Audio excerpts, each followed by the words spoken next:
Hola a todos, hola amigos, ¿cómo están? Esta es la continuación sobre la síntesis hablada del libro de bioenergética de Alexander Lowen. Estamos en el capítulo 3 y vamos a hablar ahora, vamos a continuar en el capítulo 3 y vamos a hablar ahora de lo que es la interacción con la vida. El capítulo en el que estamos leyendo es el lenguaje del cuerpo. Dice la interacción con la vida. El tema anterior que vimos fue de el corazón de la vida, el corazón de la materia. Y hablamos como la importancia del corazón o del núcleo del individuo, de donde fluye también la energía y entra la energía, la importancia que tiene el corazón, que no solo es una bomba, sino también es el centro de emociones literalmente, ¿no? Entonces ahora vamos a continuar con lo que es la interacción de la vida.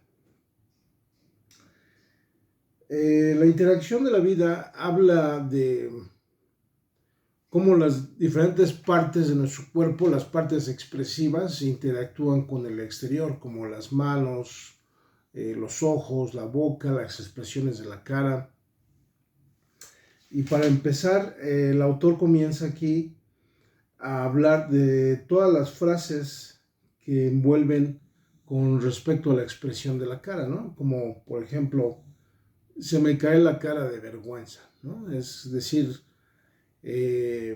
cuando decimos me cae la cara de vergüenza, es no queremos dar la cara, no queremos mostrar nuestras emociones por vergüenza o por lo que haya sucedido. La otra es dar la cara, ¿no? Es enfrentar la situación, lo cual es algo positivo. Dar la cara a la situación es ser responsable por la situación, tomar acción en la situación. Dice, es una lástima que la mayor parte de la gente no tenga conciencia de la expresión que refleja su cara, lo cual indica que no está en contacto con lo que son y lo que sienten. Sí, el autor básicamente con este tema nos está empezando a ayudar o darnos la clave de la bioenergética, que trata mucho de aumentar la conciencia corporal, cómo nos sentimos, cómo nos expresamos, qué es lo que limitan estas expresiones, ¿no?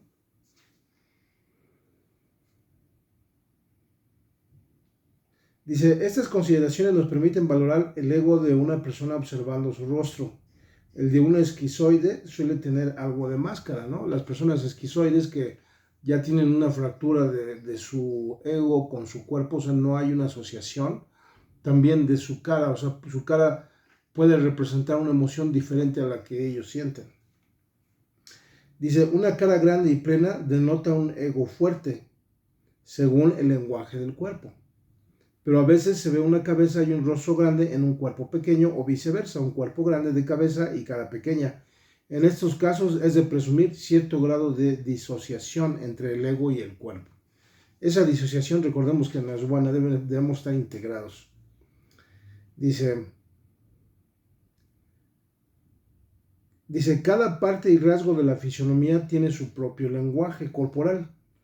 La frente, los ojos, la mejilla, la boca y el mentón se utilizan para denotar diversas cualidades, dice.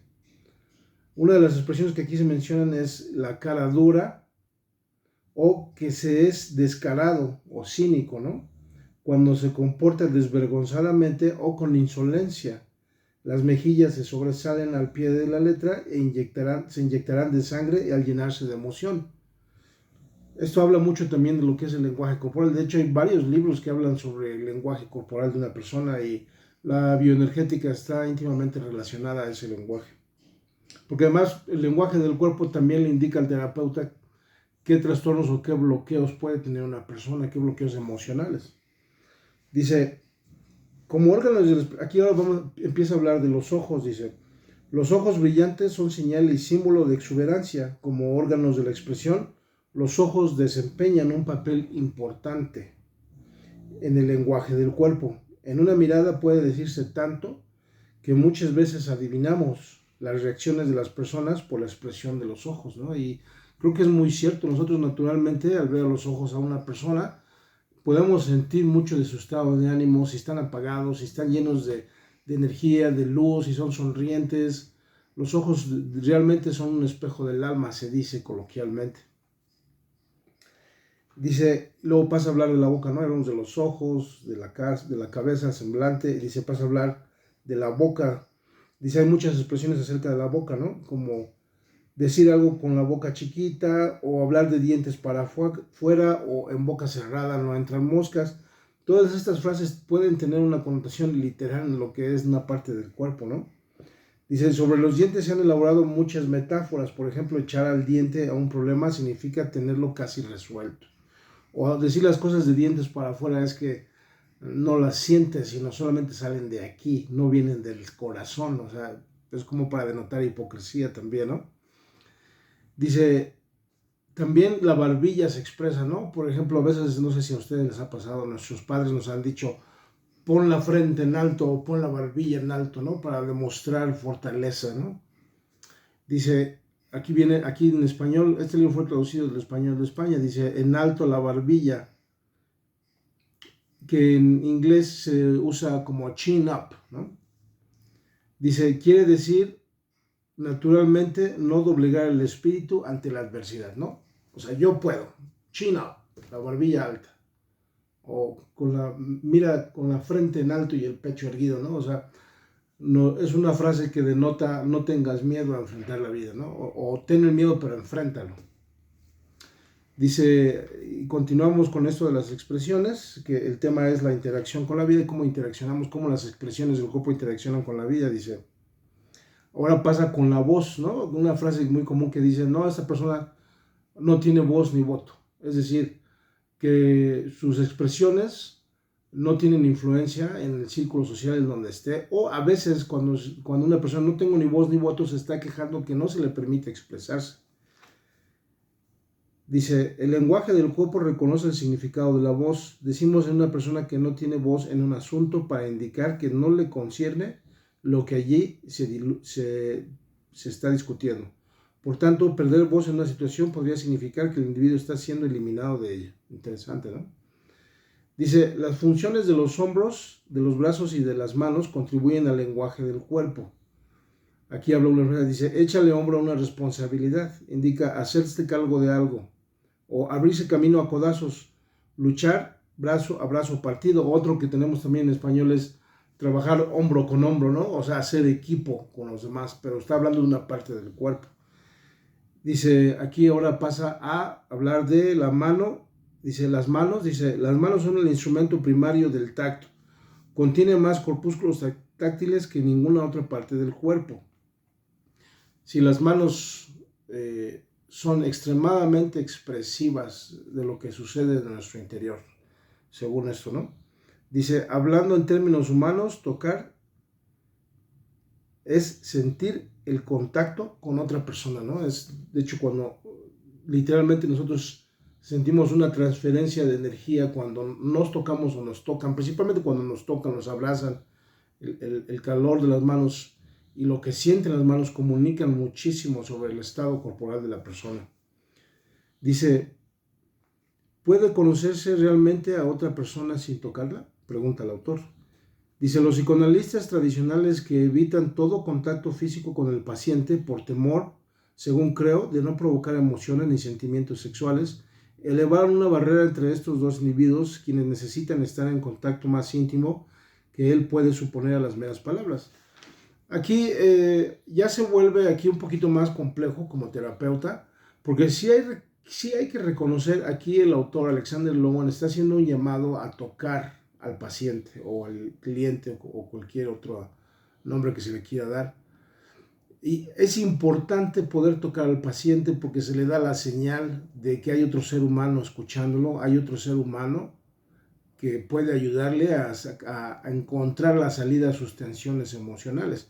Y digo que es complejo porque también hay que tener cuidado de la percepción del paciente, ¿no? Porque aquí se habla de tocar al paciente y se tiene que hacer de una forma cuidadosa y leer al paciente. Vamos a seguir leyendo cómo el autor nos resuelve sobre el hecho de tocar al paciente. Dice, para el paciente el contacto físico del terapeuta es una señal de que está preocupándose por él. O sea, nosotros al tocar al paciente o invitarlo a tocarnos, le estamos ayudando al paciente, le estamos dando la señal de que nos importa, que él nos importa, ¿no? Que lo estamos escuchando y que estamos sintiéndolo.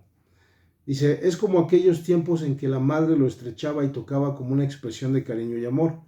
La mayor parte de los miembros de nuestra cultura padecen la privación del contacto corporal de los días de su infancia. Y sí, es una de las fuentes de los trastornos emocionales y corporales en una persona, es la falta de cariño, la falta de abrazos. Imagínense con esta pandemia toda la gente que está aislada todavía, se imaginan todos los resultados. Es fuente de neurosis, psicosis, esquizofrenia, ustedes digan, toda clase de trastornos mentales. Dice, el resultado de esta carencia que quieren ser tocados y estrechados pero no se atreven a solicitarlo. Sienten el tabú del contacto físico porque en sus mentes y en su cuerpo va íntimamente asociado a su sexualidad, ¿no? Aquí es donde se pone ya un poco complejo y es de tener cuidado porque tampoco se trata de no tocar al paciente, de no ayudarlo a liberar sus tensiones corporales, pero tampoco queremos entrar en la complejidad de que el paciente pueda sentir algo, incomodidad con el tocar. Tiene mucho que ver de la forma de pensar del paciente, ¿no? Se tiene que tener cuidado en este ambiente, pero tampoco se trata de evitar el tocarlo. Sí hay que invitar a que nos toque y nosotros tocarlos a ellos de una forma muy consciente, muy cuidadosa, con mucho permiso del paciente, dice. Debido a que el tabú de esta naturaleza dificulta el contacto real de las personas, es terapéuticamente importante eliminar el tabú, o sea, buscar la manera de ayudarle al paciente a eliminar ese tabú y se permite ser tocado y que pueda tocarnos, dice. Viene el autor, dice, por la imposición de las manos del facultativo sobre el paciente, plantea la cuestión de la índole de este contacto. Puede tocarse una persona, sobre todo si es del sexo opuesto, de tal manera que se produzca un contacto de valor sexual y erótico. Dice, este contacto viene a justificar la ansiedad profunda del paciente sobre el tacto físico, o sea, produce ansiedad. Sobre todo si, por ejemplo, el terapeuta es hombre y la paciente es mujer, puede producir en ella mucha ansiedad, ¿no? Por los tabús y la cultura que puede haber alrededor del contacto íntimo entre dos personas, ¿no? Entonces, sí, el terapeuta debe guardar la profesionalidad de la terapia, pero tomando en cuenta al paciente y sus bloqueos emocionales. Es decir, sí vamos a proceder a tocarlo y a que nos toque, pero hacerlo consciente de por qué estamos haciendo esto, de que no sienta alguna desconfianza, que esto es parte de la terapia, dice.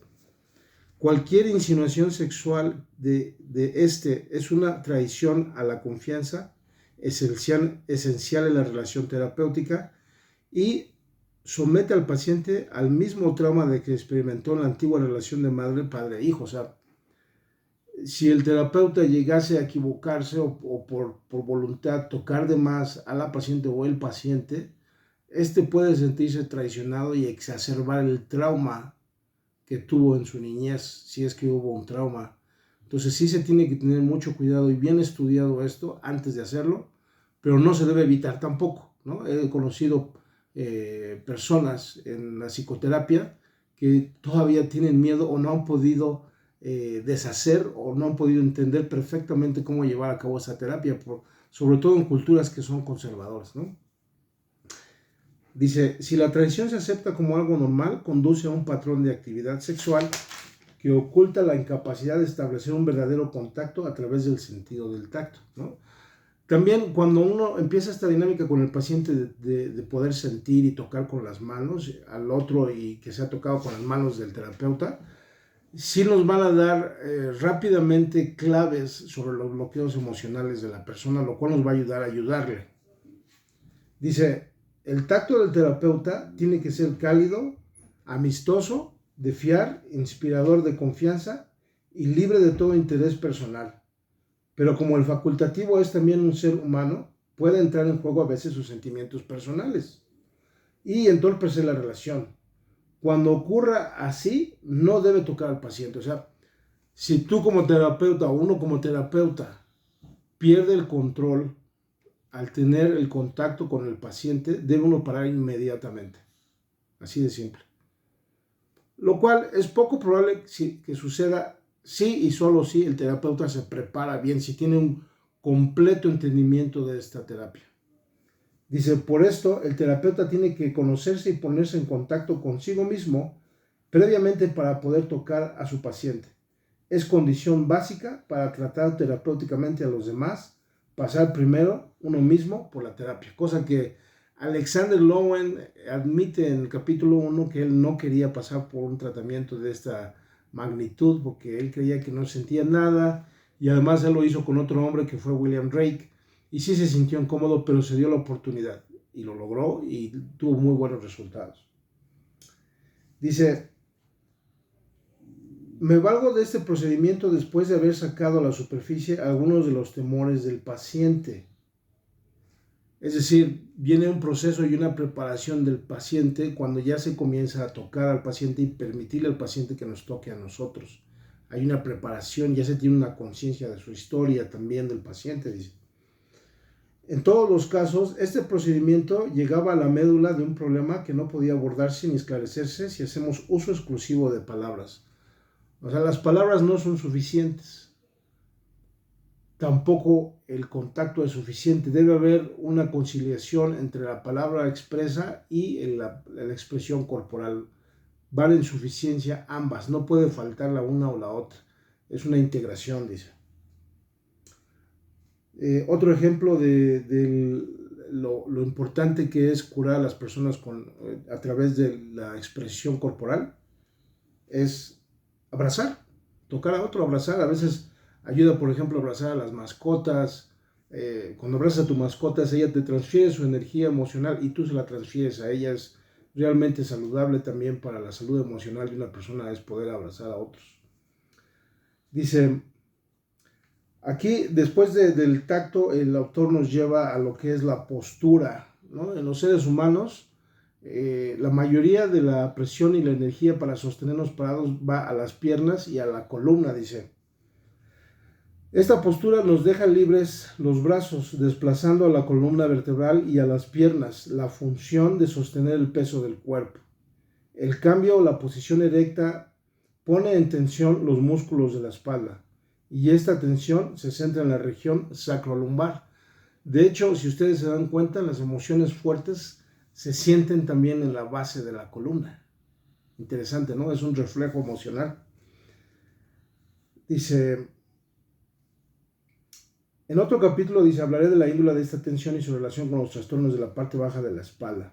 Pero bueno, continúa. Dice, aguantar de pie, no doblegarse en determinada situación. Está hablando de las frases en relación a la posición erecta. Cuando nosotros pisamos firmes en la tierra, dice, los pies sobre la tierra o firmes sobre la tierra, es literalmente la conexión con la tierra, ¿no? Aquí el autor habla de que uno como ser humano debe hacer contacto con el suelo literalmente, ¿no? Poder tocar la tierra y poder caminar en el pasto, poder tener un contacto directo, que la gravedad pueda jalarnos hacia el piso y nosotros sentirlo en los pies. Dice, no es la postura natural e indica que el individuo siente la necesidad a un apoyo extra, o sea, delata cierto sentido de inseguridad de su personalidad.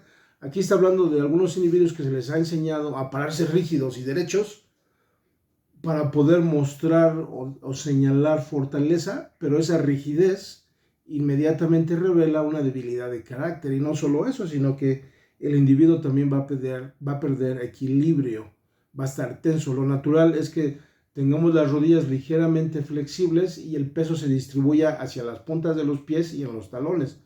No solamente en los talones, cuando es una postura rígida, todo el peso se concentra más en los talones y desequilibra todo la energía natural del cuerpo cuando estamos tensos y erectos y rígidos. Pero tampoco es estar encorvados, ¿no? Hay una suficiencia entre ambos extremos. Dice, un arco elevado, aquí después de hablar de la postura nos pasa a hablarnos de lo que es el arco del pie. Aquí también hay muchas opiniones sobre el arco del pie. Hay gente que dice, oye, tú tienes el pie plano, tú lo tienes muy marcado. La verdad es que es algo muy ambiguo. Un pie plano o aparentemente plano no es necesariamente plano.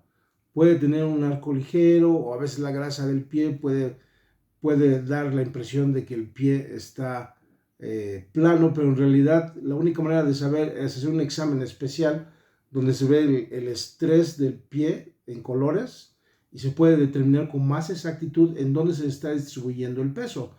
Puede ser alguien que tiene el pie plano aparentemente, pero a la hora de hacer la impresión de presión es una presión normal, o viceversa, ¿no? Puede ser alguien que tenga supuestamente largo bien marcado, pero pero cuando se hace el examen de presión se da uno cuenta que el peso está mal distribuido, entonces de nada le sirve tener un arco. Fíjense lo que dice aquí, dice, el arco alto denota una persona sana y de calidad superior.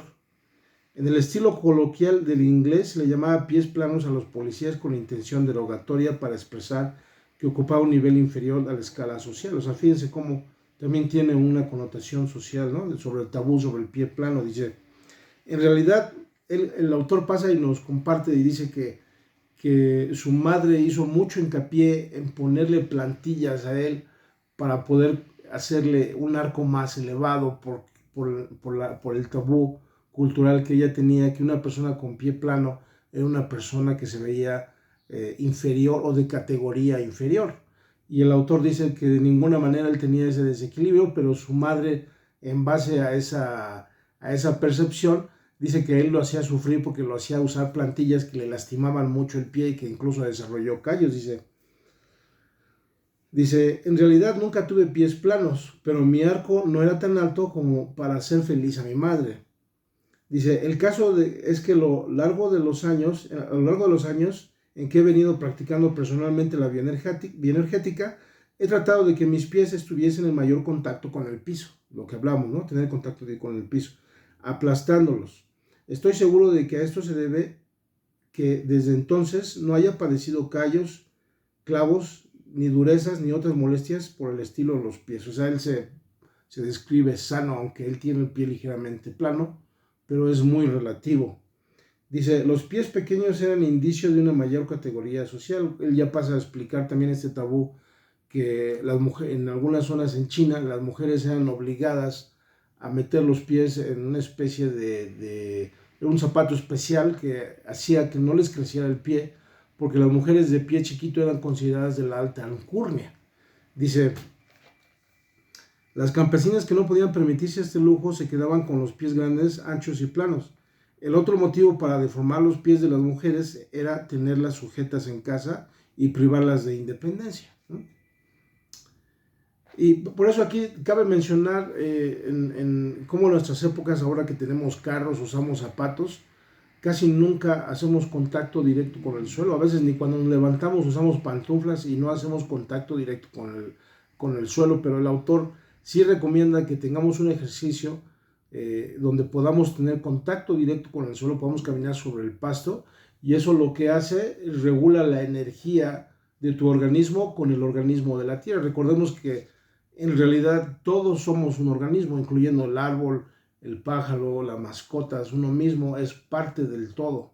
Entonces, cuando uno se para en la tierra, literalmente estás regulando tu energía con todo el universo. Dice, aquí pasa a describir algo de una disciplina relacionada a la bioenergética. Dice, la disciplina que estudia cómo se manifiestan las actitudes culturales en la expresión del cuerpo se llama cinética. En la bioenergética estudiamos el efecto de la cultura en el cuerpo mismo. O sea, también estamos conscientes que la cultura o la sociedad provoca cambios corporales en el individuo.